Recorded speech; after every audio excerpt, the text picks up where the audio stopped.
Cette semaine, nous parlons beaucoup de patience et j'aimerais parler d'un aspect de la patience, non pas de la nôtre, mais celle de Dieu. Parce que la Bible nous dit que Dieu est patient. Il est lent à la colère, il est miséricordieux, il est bienveillant. Et sa patience envers nous nous est utile. J'ai envie de dire, heureusement qu'il est patient. On va lire ça dans la deuxième épître de Pierre au chapitre 3, verset 15. Considérez que la patience de notre Seigneur vous offre l'occasion d'être sauvés, ainsi que Paul, notre très cher frère, vous l'a déjà écrit avec la sagesse que Dieu lui a donnée. Autrement dit, si Dieu n'était pas patient envers nous, nous n'aurions pas pu être sauvés. Qu'est-ce que ça veut dire? Ça veut dire que Dieu qui a manifesté sa grâce envers nous, qui a donné son Fils à la croix pour que nous soyons sauvés, eh bien, nous a révélé cela, nous a manifesté cela, nous a annoncé sa grâce, et là, juste après, il use de patience.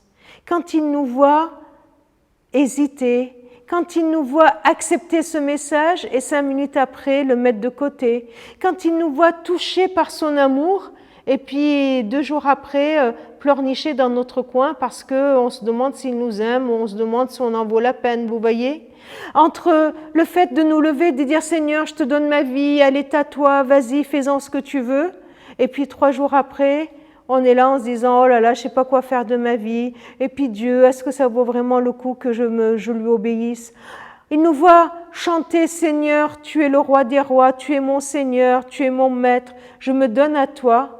Et puis quelques jours après, désobéir à ses ordres, ne pas faire attention à ce qu'il dit, mépriser les conseils qu'il me donne et faire le contraire de ce que sa parole nous dit. Alors heureusement que le Seigneur use de patience envers nous. Il le fait pour nous sauver. Il le fait pour notre salut. Alors aujourd'hui encore, le Seigneur est patient, un peu comme le Père dans la parabole du Fils prodigue, qui attend patiemment le retour de son enfant. Aujourd'hui, le Seigneur continue à user de patience envers toi, envers moi, pour que nous puissions avoir le temps de revenir à lui, de nous reconnecter à lui et de lui dire combien nous avons besoin de lui, combien nous l'aimons et combien nous voulons le glorifier. Amen.